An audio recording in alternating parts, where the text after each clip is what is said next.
breakdown. I'm John Fanta, joined by the coach, Tim Miles, formerly of the Nebraska Cornhuskers, does great work in the past for Fox Sports, Big Ten Network. He's a media conglomerate, and we've got him here on this Selection Sunday. Coach, it's great to be with you. I'm excited for the next hour, and it's Selection Sunday. I mean, after a season like this one, we've waited 2 years for this.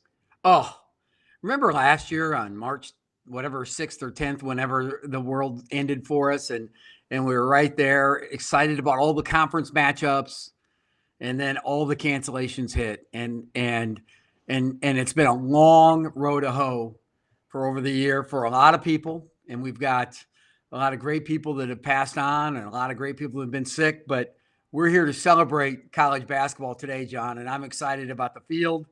I feel bad for some of those guys that didn't get in, and elated for those guys that did get in. And great week of conference champions, watching some of our friends, guys that we've had on our pods, be successful and go out there and win championships in their conference tournaments too. So the 4-1 seeds, no surprise here. You've got Gonzaga, you've got Baylor, you've got Illinois, you've got Michigan here. And let's start with Gonzaga. Their region sets up incredibly well. That's the first thought that I have, because Oklahoma, who was red hot for a period of time, wins over Kansas, wins over Texas, a win over Alabama in that Big 12 SEC challenge. But by the same token, Coach, there's no question that they've got to try to find what they had, because they have not been the same team in recent weeks. And Missouri is in that 9 slot. So for the Zags, I just like the way that this sets up for them, because I've had mixed thoughts on Virginia. And they're on the 4 line. They've had an up and down year, and do not sleep on Coach Bowles' Ohio Bobcats. There is a 13 seed for sure. So I the first reaction I had when I saw Gonzaga's region was, yep, the committee gave them the respect they deserve. Well, and I look at their 2 seed, which is Iowa down there, in the big bracket in the second weekend, and they already beat them by 11 in a game that wasn't back and forth, pull away at the end. It was 11 for a long time. Gonzaga looks like one of those teams, Zags fans, that can go a long, long way. And I guess, John, the question is, can they be our first undefeated champion in the NCAA history since 1976? Because really, it looks like their path to the Final Four would be this is not the path of least resistance. These are great teams. Everybody's a champion. But if you just, look at, this is not Kansas of the old Kansas days, right? This is not Tony Bennett's best Virginia team. And you've already beaten Iowa, who's awesome. But it really looks favorable for Gonzaga. Yeah, to your point on Kansas, I think that's the one team that intrigues me, just because we know that Bill Self can put something together, and between David McCormick and his role and the fact that they've been battle-tested, Garrett and Wilson, like they do have Agbaji, they do have some pieces here. It's just a matter of, can it all come together at the perfect time of year? But when I think about Iowa and Gonzaga, to your point, I know that meeting came a long time ago, but we saw just how well the Zags matched up with Iowa in the opening minutes of that game, and Iowa just could never catch up from that. And that's why I think about this draw, and I think Virginia, a team that has kind of been mixed, again, offensively, has had troubles sustaining that, like we've seen in the past when they have had flaws. And even Creighton is the 5 seed in that mini pot on the top. And the Blue Jays last night, they lost by 25 to Georgetown, and it's clear that Creighton's definitely in a bit of an off-kilter area here heading into the NCAA tournament. Yeah, you look at the late season controversy caused by their coach, and that has an emotional effect on the team, there's no doubt about it. And Creighton needs to rebound from that, get their mojo back. When we talk about Iowa, Gonzaga matchup, the problem for Iowa is not exclusive to Iowa. It's what Gonzaga does to everybody in the country. And the one interesting thing I like, that again, we talk about Oklahoma's got strong perimeter defense. Kansas got strong perimeter defense. I'm curious about Kansas and McCormick coming off COVID. their pause and whether that contact tracing, I believe it was just close contact. I don't believe there was a positive test. Right. And so that's great for the young guys. But, when you look at this, Missouri is a physically tough team. So Oklahoma, that is going to be a fist fight. And Gonzaga going through that. And I guess, I feel like Norfolk State and Appalachian State, maybe we're just completely dismissing. I just don't see that 16-1 matchup being a problem game for them. And so I'm looking forward to that second round game, just as you are, and then getting into that Sweet 16 Elite 8 look too, as we go further down the line. And it really should be good basketball. And that side of the bracket's going to have some interesting games. Santa Barbara's no joke now. They've only lost 2 or 3 games all year. Yeah. And they're going to be very good. And we just saw Ohio seizing that momentum and through a conference tournament championship run, and maybe they can put that to work against Virginia like San Francisco did earlier this year. How about Taj Edey and USC as a 6th seed here in this region?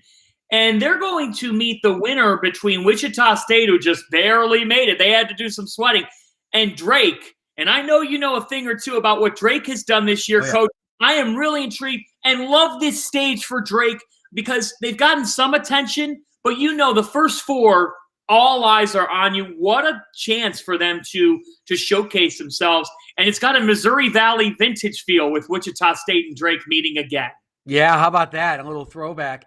One of the difficulties for Drake has been, their leading scorer, I believe it's Hemphill, got hurt, but they've still played very good basketball without him, which I think their only quad 1 games were in league, which probably explains why they're in the first 4. Wichita went on pause a couple times and missed some high level games, especially I know versus SMU would have been in one of those high level games that they would have got a chance to play. And so I think that'll be a phenomenal matchup. When you look at all of those games on Thursday, and you've got Michigan State, UCLA, which I know we'll get to later, and we've got Drake, Wichita, it's going to be really, really good basketball from the get-go. If you have a question, let us know.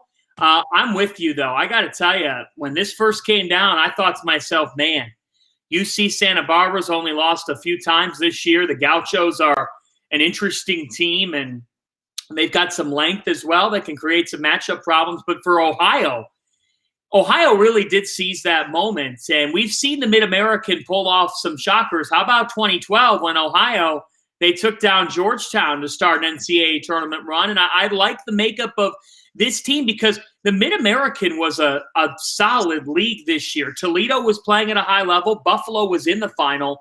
Bobcats are playing perfect basketball at the right time of year. They certainly are, and Jeff Bowles has done a tremendous job with them, and he's got a difference maker in his point guard Preston. The problem is if you've got one of those mid-major guys that's great in the lane, now you go against potentially outside of Cade Cunningham, the second best freshman in the country, with Mobley in there making all for USC, one of the best rim protectors out there. Really interesting. Southern Cal, I expected a little more out of them moving into the Pac-12 tournament. I was disappointed they didn't, end up in the championship game. But sometimes a late loss in the year like that can really spark some momentum and spark some, a little more tenacity out of a team, so to speak. And I think that could be actually one of those things in their favor going into a matchup like this, not to overlook a MAC team. I will say this. Oklahoma, Missouri, going back to the 8-9 game. Really interesting game. It gives me Big 12 vibes, plenty of them. By the way, if you guys have a question or a comment, feel free to fire away. For me, Oklahoma, with Davion Harmon, if he plays to the elite level, and if Brady Manek can be physical, Manek has had an up-and-down year. He dealt with COVID. He's dealt with being a little banged up. Oklahoma has struggled in the recent weeks. I don't see them beating Gonzaga. I actually like Oklahoma over Missouri. I do. We'll see. Pinson and Missouri could just as easily win that game. But I will say this, Coach. Oklahoma was playing at like a 5 or 6 seed level for a little bit. They fall in the 8 line, and justifiably so. They have not been good in recent weeks. But just an interesting 8 team because we've seen them hit a good level. They were in the top 15 in the country. Yeah, whenever you see those teams that are, you see playing, you kind of set an expectation. And it was well after Christmas. This wasn't, earlier or anything like that. This is well after Christmas. You kind of say, like, that team's going to get, a 3 seed, or that team could be a 4. And then they drop to the level that Oklahoma did. Sometimes your schedule breaks that way. But, boy, I mean, I think Lon Kruger went on the road 3 straight games and beat 2 top 10 teams and 3 top 25 teams. So it wasn't like who they were playing was a joke or, somebody, a lower tier league team. In the Big 12, there's only 9 opponents. And so when you look at this, I think that is a little bit of an underseed, but I don't know if Oklahoma's got enough in the tank to go get a team like Gonzaga. I don't think anybody does. I will proclaim Gonzaga the winner of this region right now. I saw it from first glance. There's no one in this region that I think really presents that bad of a matchup issue for them. I think for the Zags, they're going to march on to the Final Four. Anything less would be an absolute shock to me because they just have such a well-rounded completeness to them. There's really no sense of a hole. No doubt. Hey, Charlie Curtin's got a question on the go ahead, Virginia Ohio matchup, and when you look at Tony Bennett, I think one thing they do sensationally well, right, is they guard the ball and their post defense, the way they double the post. They've also got with Jay Huff some rim protection. So how big and Ohio's going to go as their point guard Preston goes. And I've always said a point guard is only as good as he is in the lane. Like he's got to be able to function in the lane well. And that's what worries me a little bit about Preston is he's not the strongest kid. He's a lanky young man, very good athlete, but he's not a rocket. He's not one of those guys that's stuck together. And a Tony Bennett team is going to beat you up by moving their feet and putting their chest on you, which worries me for Ohio and Jason Preston. Yes. They could just beat you up. And there's not a lot you can do about it because they know what they're doing. They walk into you, they stay on you, and they're physically so strong. That's a little bit of a concern for an upset for me, so to speak, but I still love the matchup. Yeah, and the other thing is Jay Huff and his ability to really control the paint. He's someone who has been that guy that Virginia can count on to get it done in the paint. By the way, if you have a question for us and you're watching, just like Charlie, we hope you've helped. I think that Virginia will probably be favored by, I would guess, like 7 in a game like that. I don't think it'll be like an 11 or 12-point deal because Virginia doesn't necessarily play a style that lends itself to a blowout. But I look at Huff coach, and then I think the whole key to this puzzle for Virginia is Sam Hauser's ability to knock down perimeter shots. Got to make outside shots. He's got to make outside shots. When those are going down for Virginia, that's where we see them as a team that can compete with the heavyweights. Yep. No, you hit the nail on the head right there.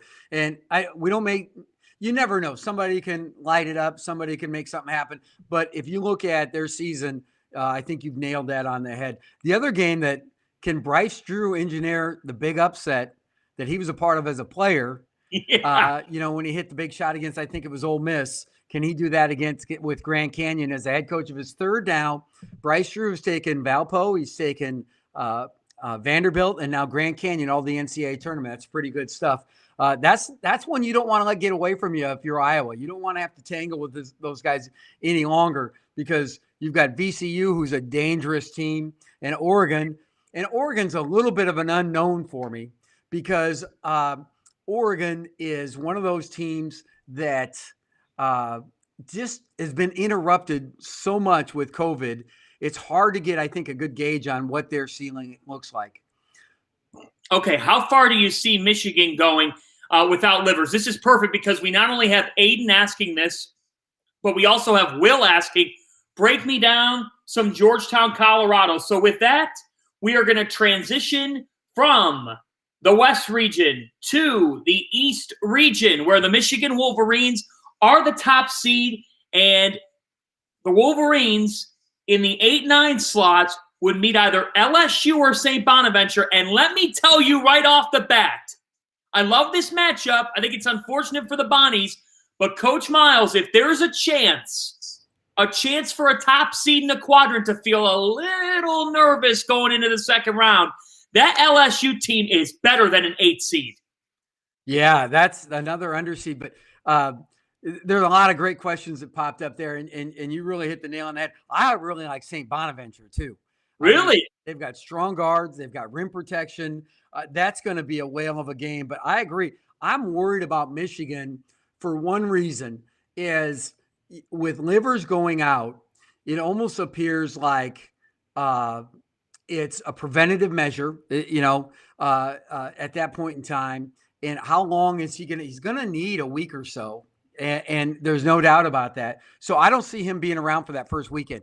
They're going to have to survive those first 2 games without Livers, and that concerns me. When Aiden said, how far do you see Michigan going, the first thing that went through my head is they don't have Isaiah Livers. The next thing he put in the chat was without Livers. And I'm like, yes, that's the problem.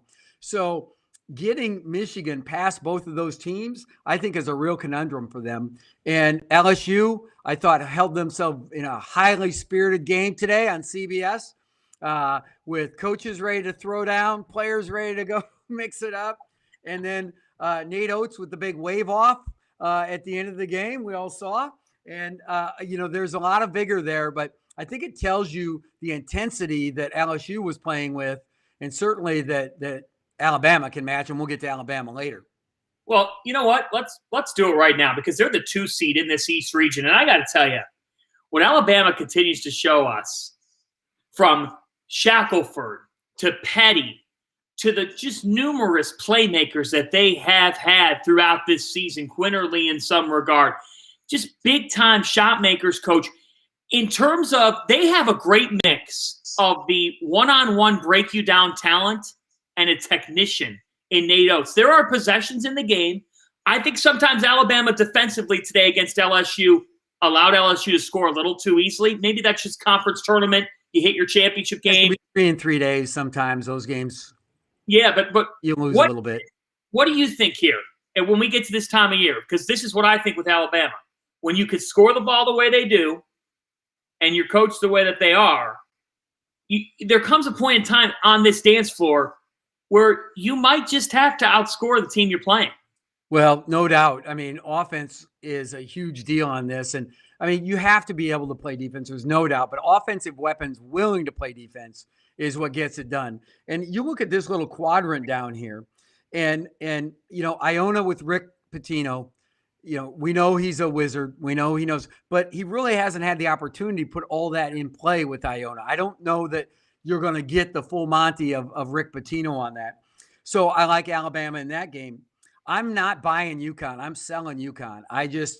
Really? Yeah. Why? Why are you selling? Well, they carried their best player off the floor because he had a cramp in his leg. I think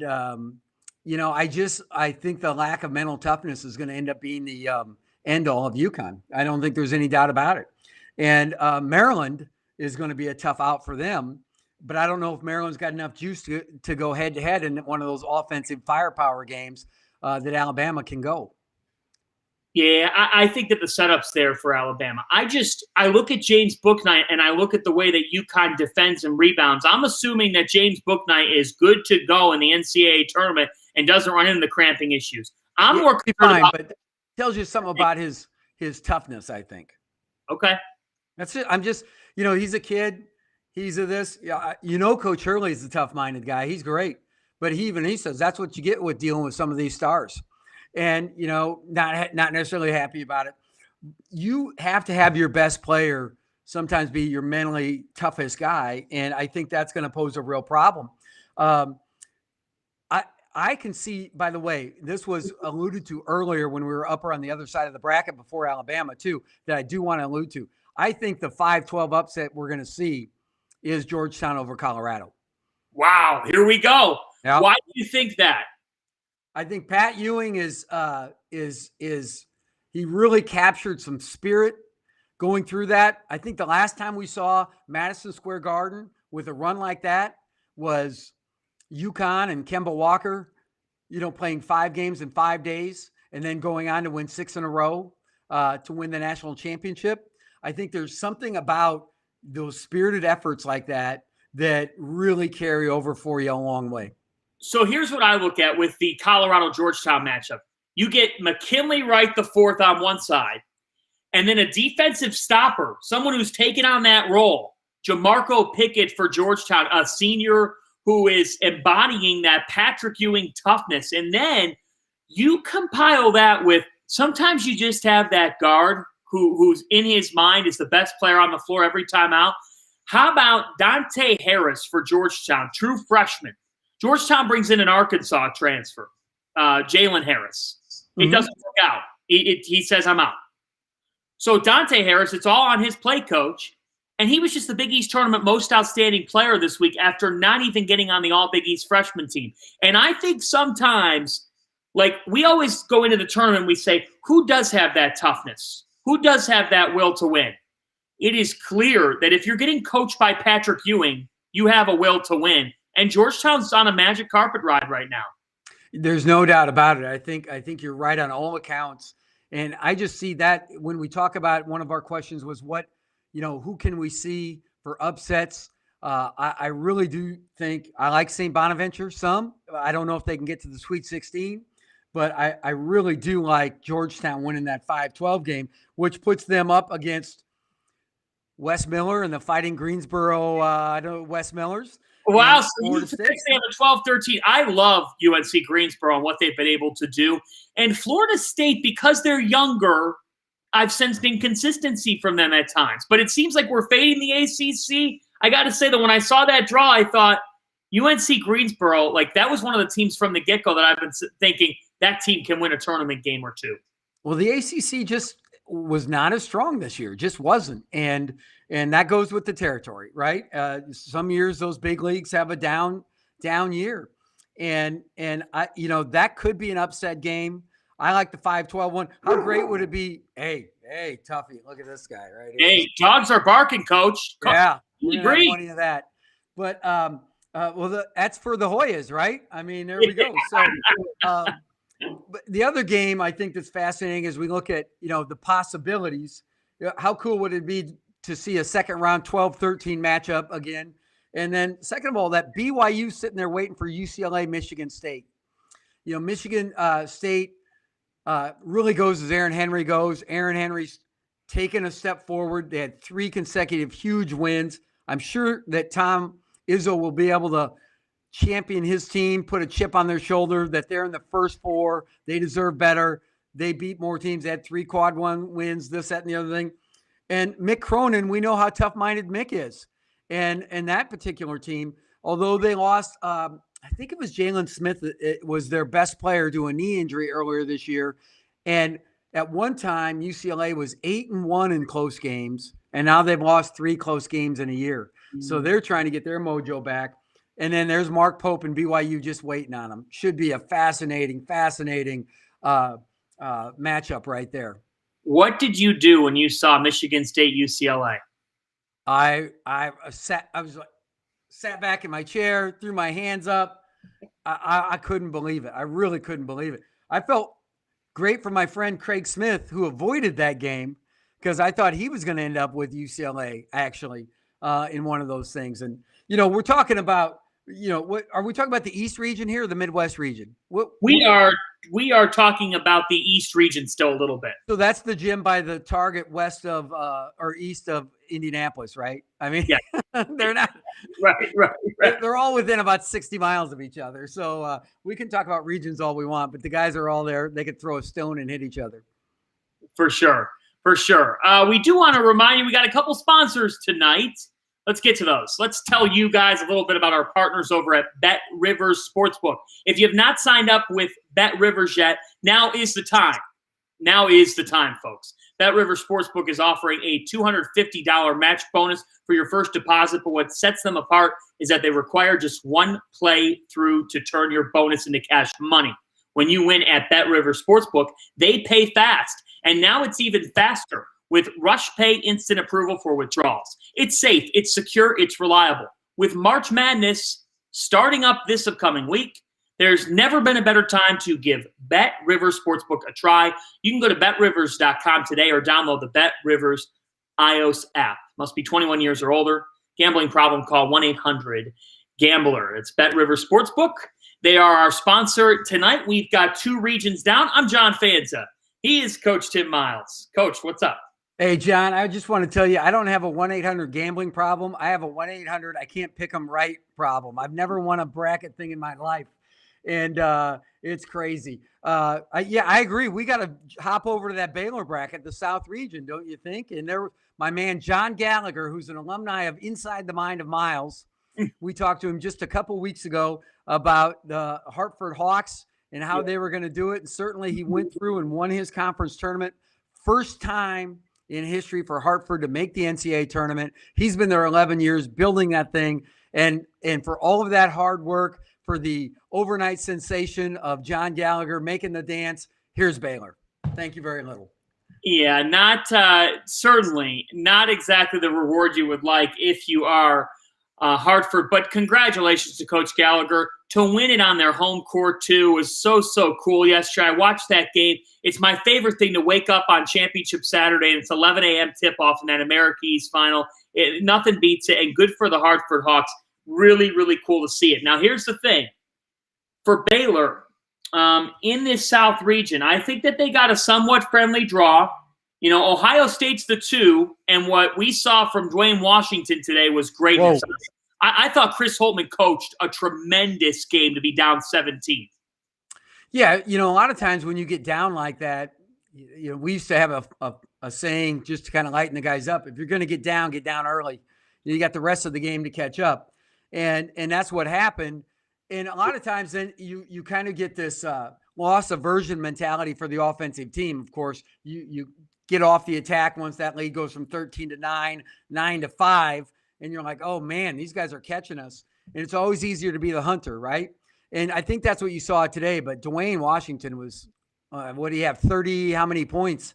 And and was just amazing. And, you know, you thought they were going to be a 2 seed. I didn't think after, a couple late season losses, they were going to be able to get to the 1 line. But I agree. That's Wisconsin is another team, like we talked about Tony Bennett and Sam Hauser, that Nate Reavers not having the 3-point shooting year, Brad Davison not having the year shooting the 3-point shot.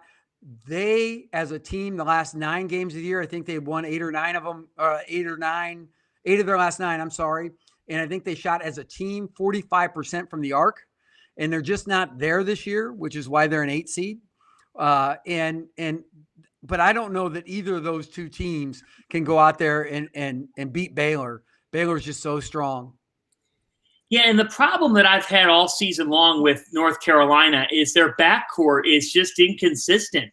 You know, between Caleb Love and then Davis, it's come and go. You can have Baycott and Brooks, but I'll serve you up and say, I got to find enough guard play. And at least with Wisconsin, you know for a fact when you walk in against the Badgers that Demetric Trice is going to put his team on his back and do what he can to lead the way for Wisconsin. This could be this North Carolina-Wisconsin game, it's going to be physical. You know, I hope the refs let them play a little bit because I expect it to be just that sludge up and down where we see first to 60 wins this game. No doubt about it. And I think that'll be a tough game. And I agree with the next one. And I think Charlie said it again. What about Villanova and Winthrop? Yeah, what do you think? That's a possible upset. Well, I just, when you look at Nova and the amount of injuries that they just have had since the conference tournament started, and Colin Gillespie especially, late season injuries can be the biggest devastating effect on a team. There's no question about it. I've lived it. I've seen other teams have to live it. And it's just really hard to overcome. And I'm really concerned with Villanova that way. And that should be a really good game. And Purdue, North Texas will be a whale of a game too. That will be a very, very good game. Let me ask you this. Let's stick with this as a coach. Villanova gets bounced out in the Big East tournament on Thursday by this red-hot Georgetown team. So Villanova stayed in New York because they're quarantining. And they'll go to Indiana. You have to this year. But it does beg curiosity when you lose this game and you do have the complete weekend. Is there any blessing to potentially saying we lost our quarterfinal, empty the head? Guys, Jay Wright saying, here's what we need to do to make something of this season still. Like, and take me through what you would have done with your team this weekend where you're not playing, but you're quarantining, and you got to figure this thing out. Yeah. Well, the first thing I would do is what you just said about getting your head clear is exactly what you have to do. You need some TLC, you need some rest, and you need some inspiration. You need to find a cause to believe in again. And you've lost your leader. You've had other injuries, and not, you got bounced from a tournament you were the 1 seed in. And so there's even the smallest things can cause a crisis of confidence. So as a coach, you need to meet with your guys, encourage them, get them redirected, get them going back in the right path, maybe accumulate a cause or two to find an edge, and say, hey, this is what we're going to have to do to get where we need to go in terms of Villanova basketball. So I sit there and say, as you meet with those guys and you talk with your team and recalibrate where we are, who are we right now? Okay, it's not quite the same. How do we figure out how to move forward from here? Redefine some roles. Might even cause some schematic changes, maybe not. Maybe some realignments or some testing of a smaller lineup or a bigger lineup, just depending on what gives. And you've got to do some of those things. And I think that might give your guys a little extra juice. Yeah, it's going to be interesting to see Villanova play a Winthrop team. I'll tell you what, those Eagles, they have the makeup of a team that can win a game or two in this tournament. They've had a remarkable season.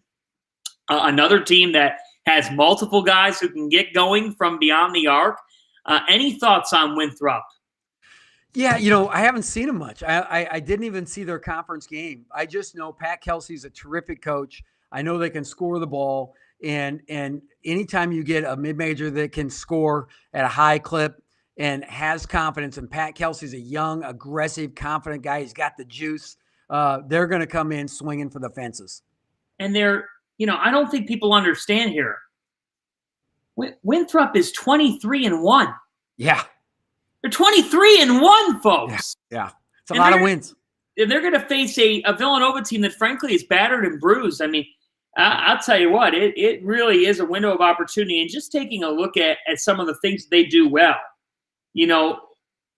they've got a kid named DJ Burns who leads the way for them in scoring. They have a sharpshooter and a kid named Kyle Zunic who hit 3 triples in their conference title game. This team, they have multiple different pieces that can get going from beyond the arc. And on the offensive end, they score the ball really, really well. And it could be any given guy. Like in their semifinal conference tournament game, they had somebody else. It was Charles Fulton, who had 19 in that game, and Chandler Bodrin, who had 16. So what I noticed right away when you start to look at how this team's constructed, for upsets to occur, do you have more than one guy?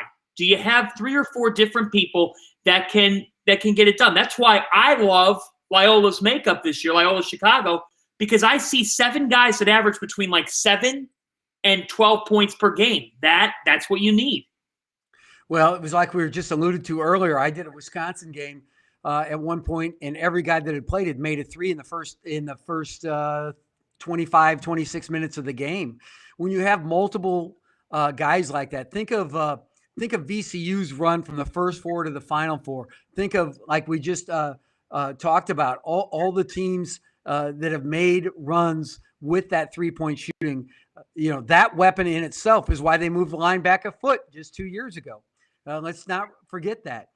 Teams have now, again, adjusted and are moving forward. And that's why I think that's a scary matchup, Winthrop and Villanova. Yeah, it is. A 7-10 game between Florida and Virginia Tech. There were some surprise to see Mike Young's team all the way down on the 10 line. Yeah, no doubt. You talk about us being tough on the Big East, the ACC. I think the committee was too. That's another team I feel is underseeded. I think that will be an exceptional game. Florida, when you look at things, Mike White has done an outstanding job.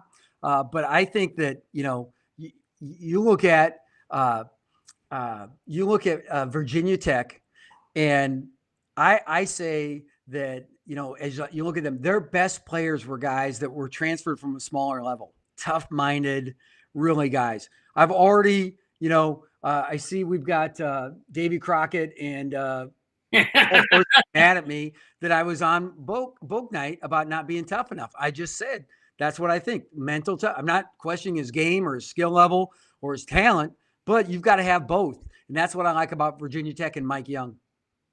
Yeah, they do. They do have a toughness about them. They're a team that when adversity stared them in the face, they've fought back from it in the ACC. And I got to say, Mike Young has done one of the better coaching jobs in the country because Buzz Williams gets Virginia Tech to some historic heights. They made the Sweet 16. Yep. They made the second weekend of the tournament. And I think the thought was, Virginia Tech, Mike Young's going to go from Wofford to the Hokies. I think he would win anywhere he goes, Coach. He will. And if you've ever met Mike Young, you can see why he can recruit. He's one of the better storytellers in the world. He has got a wealth of knowledge and experiences. And what people have to understand is he's not one of these guys that played at Carolina or Duke and then coached at Carolina or Duke and then got a pretty good job. He's a guy that started at the bottom, and worked his way up. I remember just a few years ago when his third assistant at Wofford was just making what restricted earnings coaches were making in the 90s. And it's just one of those things where he elevated Wofford to a whole new level. He can do it wherever you go. Texas Tech, Utah State, great matchup. Chris Beard, Craig Smith. That will be a whale of a game too. And you talk about, you got this physicality, defensive mind team and Chris Beard that is unbelievable, energetic. Craig Smith is over there cheering on his team the whole time. And you've got Justin Bean, you've got Miller, you've got all the different guys, especially with Nimish Keita. It's the Anderson kid who comes off the bench for Utah State. Really going to be interesting. Joe Esposito's Joe is a tremendous guy, radio personality. Yeah. Prep school coach, former big time coach at Minnesota, Texas Tech, Memphis. And he's saying Ken Pom, and I think he's saying Winthrop too low. And I agree with Joe. I agree with him. Ken is by trade a weatherman and a meteorologist. And it's not Ken's fault. It's his computer's fault. Never blame Ken. It's a computer. Remember, it's kenpom.com. It's not really him. It's a internet figure. Okay, let's stay in the South. So I myself saw this, and I thought to myself, okay, Ohio State, I have them getting by Oral Roberts. I can't see them losing to Florida or Virginia Tech, although I think that Coach Young and the Hokies will give the Buckeyes a good game. I'm envisioning in my head, I've been so high on the Big 12. I can't see Texas Tech losing their first round game. I think it's a really difficult draw for Utah State. It's a tough draw because I thought Utah State could crash a party. That's one of the better quad four type of teams in there. When you look at Tech, Utah State, Arkansas, and Colgate can shoot the crap out of it. How about the way that game will get played? Arkansas, Colgate, get ready. Track meet. And so I like those games are going to be fun to watch. And I think really, you'd like to think they're going to be closely contested, even though you never know. But it's different now than it ever was. The other thing that'll be interesting is, they're not playing in big arenas like 18,000 seat arenas. They're playing in some college gyms, Assembly Hall. And I believe they're playing at Purdue, right? At Mackey Arena. Hinkle Fieldhouse. And they're playing at some shooting environment, cool arenas, not these ice hockey arenas that can fit all the suites and everything in there. So for the higher seed schools and the smaller colleges, it's not going to be, that different of an environment to come play in. You're not going to feel like you're, the Hoosiers guys measuring the rim at 10 feet. Let's talk about this third seed Arkansas Razorbacks team. I know that, you know a thing or two about the Mussman, who has who's gotten it going. Eric Musselman's done a tremendous job here. Moses Moody is their star. If you have not seen Moses Moody yet, folks, you're in for a treat this March Madness. And I don't think that this Arkansas team has gotten a ton of national attention, but they average over 82 points per game.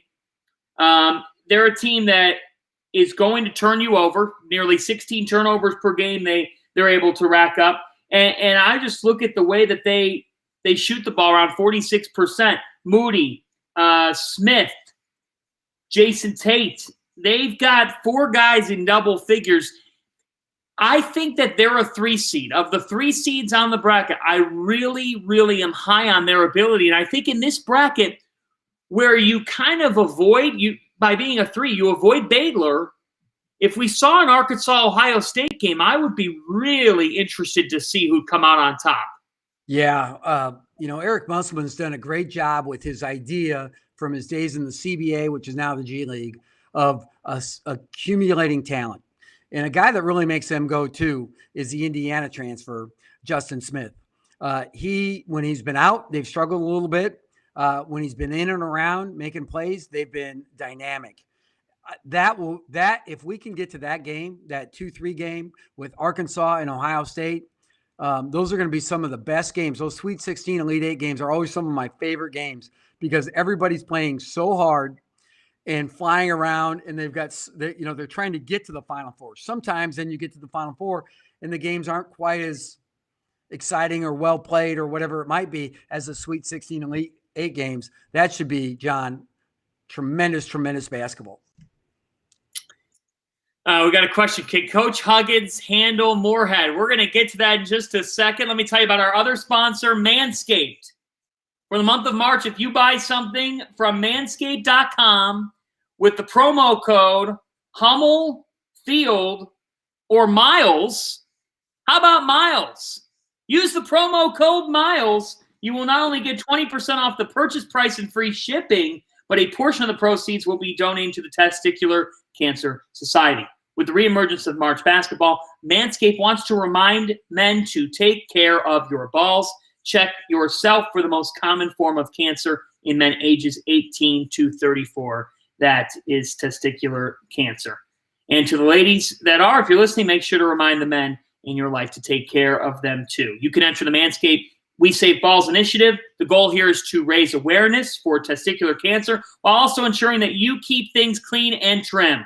So go to manscaped.com and buy the Lawnmower 3.0 or the Perfect Package 3.0, the crop mops, or whatever it is you need. They have it. And when you do, be sure to use the code MILES to get free shipping, 20% off, and to send some money to the Testicular Cancer Society. And they have the nose hair trimmer too, which when you get to be my age comes in very handy. Yeah. You can put it around your ear too. I'm going to use that promo code MILES this week. It's a great buy. It is a great buy. All right, we've hit on 3 regions here. We have another show on the Field of 68 at 8 o'clock. We have you covered throughout the night. Can you believe Goodman? I think he's got the 9 o'clock show. Like, how is Goodman going to be late on a Sunday night? Awful. I mean, Goodman at his best is not good. So imagine when he's tired and grumpy and probably a little hungry, probably missed supper. Oh, yeah. You don't get jowls like that unless you are, how he is, this guy, unless you got some grumpiness in you. He's got like the Mitch McConnell thing going. And, I think that will be must-watch TV for everybody on that live stream. And I would get in the chat room and give him a hard time too. He deserves it. Oh, he absolutely does. 1,000%. And we have a question here. Do you get 40% off the Manscaped if you use Fanta? Not yet. Maybe I can make that happen. I'll give you the extra 20%. If it really helps you keep those balls clean, go right ahead. Okay, let's talk about that. 2 things. One, we have a question on who can make it the furthest in the tournament from the Big East. And that's our friend from Seton Hall. And then we got to talk about that Huggins-Moorhead State matchup. Okay, let's start. We'll start with the Big East question. So for me, I believe that it is UConn. And I know I'm totally opposite Coach Miles, but that's the point of the show. We went inside the mind of Miles with UConn and book night situation. But I will say this. If R.J. Cole comes on the concussion protocol, okay, knock on wood, UConn had won 5 straight games, entering an epic semifinal with Creighton on Friday night. They lose 59-56. UConn had a couple of looks to force overtime. But here's the thing with the Huskies. They defend and rebound about as well as anybody that they'll see early on in this tournament if they are to advance. I really like their draw. I really like UConn's draw against Maryland. I think it's a young Maryland team. I think it's a Maryland team that has flaws that, like UConn, offensively at times could be flawed. So I like that for the Huskies. And I think that UConn is that team that could make the run. I like them over Maryland in that first round because of the ability, again, to defend and rebound. Like, even when UConn didn't have Book Night, Coach, they went 4-4. They held their own in the Big East, and then they took off when Book Night came back. And the biggest X factor in my mind, not enough people know this name nationally, Adama Sanogo. He's a physically imposing presence. He made the All-Big East tournament team, 4-star recruit out of Jersey. This kid's playing like an absolute brick wall. I think that UConn will be able to get past Maryland, but then they're gonna have to face Alabama, and that's a really, really tough draw in the second round, whether it is UConn or Maryland to begin with. But I think it is the Huskies who have the biggest potential to get to the second weekend. Villanova's injured. Creighton's not exactly right. And Georgetown, they have an interesting draw being a 12 seed, but I don't know if everything can continue to go their way. Who knows? I could be dead wrong there. So being the contrarian against UConn, I got to stay with it, all right, to keep my enemies where they belong and keep my friends closer. And I do think that Creighton can win a game. I'm not sure, again, where they're at, and we'll just see how that goes. But I can't see Georgetown making the Sweet 16. The team that's probably best positioned is UConn in the Big East. We're just talking about Big East teams, folks, in case you're joining us late here. But I can see Creighton and Georgetown both winning a game, and you've got UConn going the farthest. I can see that happening too. All right, let's go in the Midwest region here. So you asked about Bob Huggins. He's going to meet Morehead State, 3-14 game. I got to be honest, I love the way that Huggy Bear sets up here as a 3 seed. If they're able to beat Morehead State, they get either San Diego State or Syracuse. Look, San Diego State's had a terrific season. They caught lightning in a bottle, Thomas, but they did catch it at Madison Square Garden. Like Coach Miles said, it's different when you go from that conference tournament. And if you win the conference tournament, that takes a lot. It takes a lot out of you, Coach, right? Yes. To then reset and keep it going. No doubt about it. Let's talk for a second about the selection committee and Syracuse not even being one of the last 4 in. I mean, like almost easily, like 6 teams behind them in. I haven't seen the S curve, but got a lot of respect. Syracuse got a lot of respect. San Diego State, they struggled a little bit with Matt Mitchell down, but now they're on a streak again, play tremendous defense. Not so sure. You're going to have to shoot it really well against that zone against Syracuse. Huggy, I think he can overwhelm Morehead State just with his pressure, press, and physicality. I've had a chance to watch them in person. And folks, a lot of us haven't had a chance to see anybody in person. Hopefully there'll be more opportunities as this thing winds down. But I had a chance to watch 3 games in person, and their physicality is so impressive. And I just don't know if Morehead can overcome that. So that will be an interesting area. I think the Clemson-Rutgers game will be a good game. And then 2 teams that play a little bit alike in Cleveland State and Houston. We heard, I think we heard Seth Davis even say that Houston has not, played well for a long time. They lost a player to transfer earlier in the year. And they just don't quite have all the juice that I think they thought we were going to have. Still played so well, earning a 2 seed in the NCAA tournament. Pretty impressive. Yeah.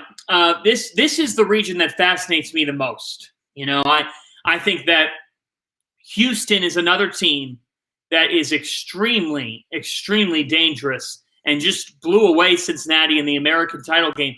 Tim, because the American doesn't have as much depth of NCAA teams, Houston doesn't get a lot of national love, but they sure got it from the committee. I absolutely think they belong on that 2 line, and I think that their draw is very good. I like their ability to make the second weekend. I actually like it rather easily. I cannot see them losing to Clemson or Rutgers.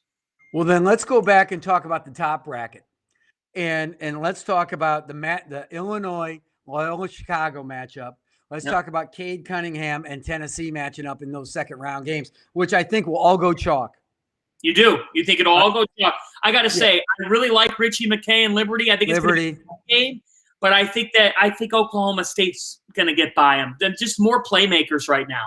Yeah, and Mike Boynton is, I think, he's been around for a long time as an assistant. He's seen games.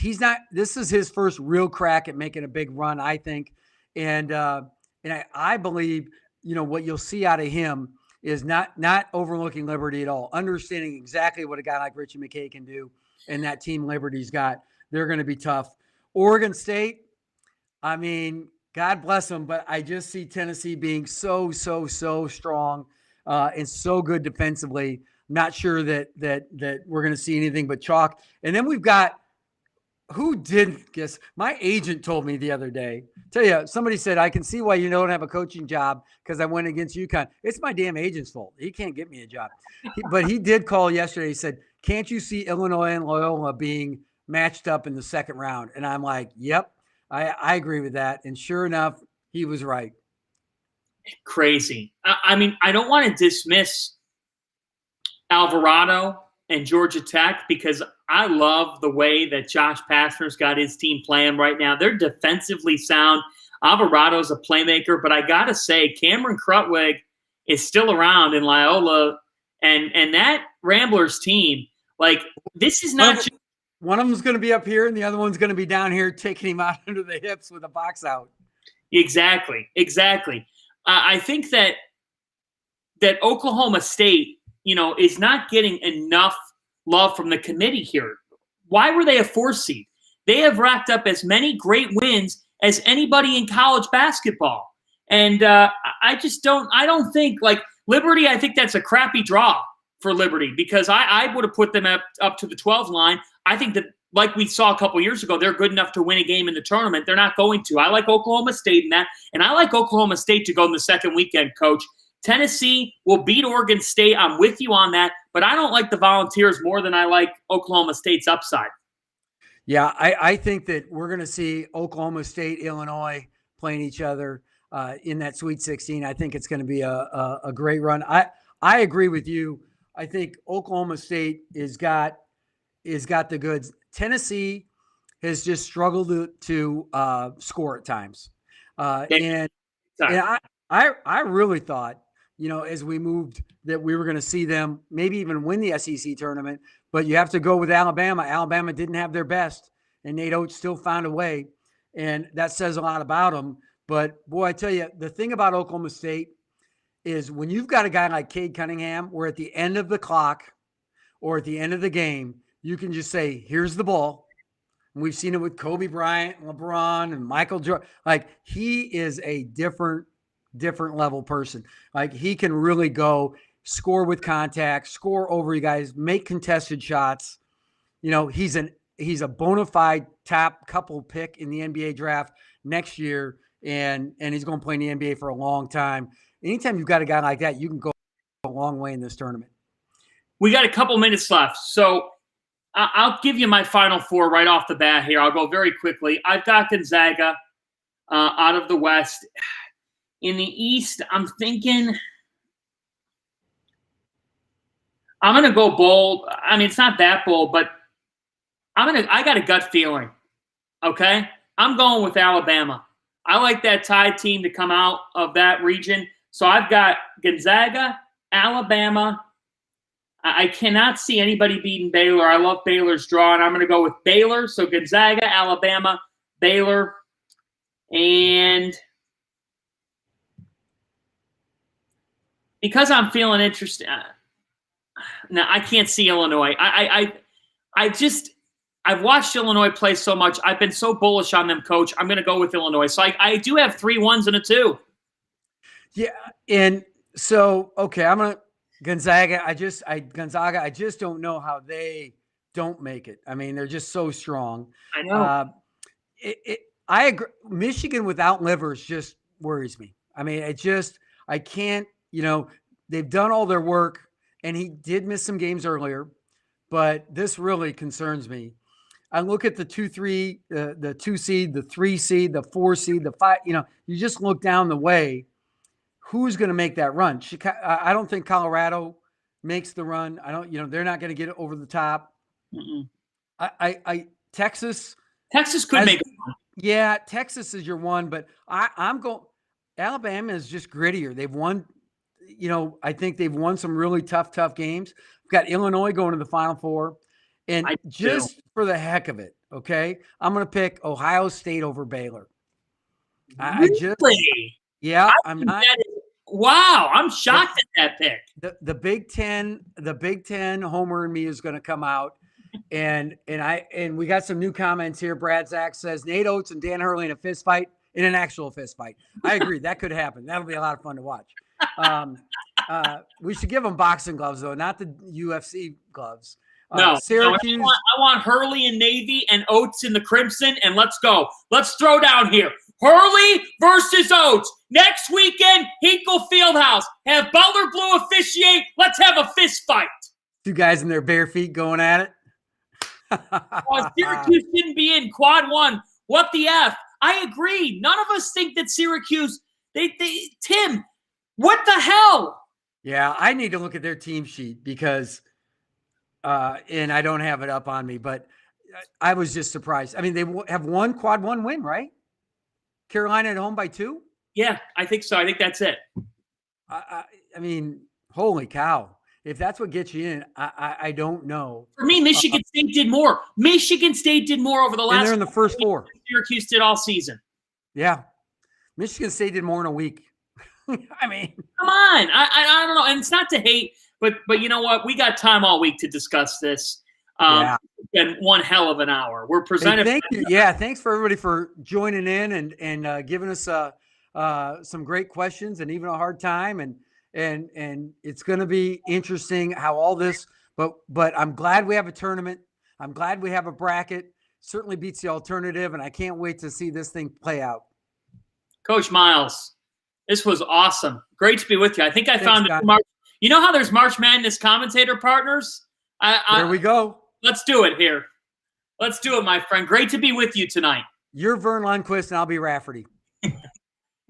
That's bingo right there. Like Vern would do, I'm going to go have a snack. Watch some more bracket specials. He's Tim Miles. Listen to him. Inside the Mind of Miles. I'm John Fanta. We'll have Demetrius and a splash of Fanta this week. Follow us at Coach Miles on Twitter, at John_Fanta, at the Field of 68. We got more programming to come here on the Field of 68 Media Network. The brackets are out. Tim's going to go get his pencil. I'll ship an eraser to you, Coach. Have a good night. Thanks, guys. See you guys.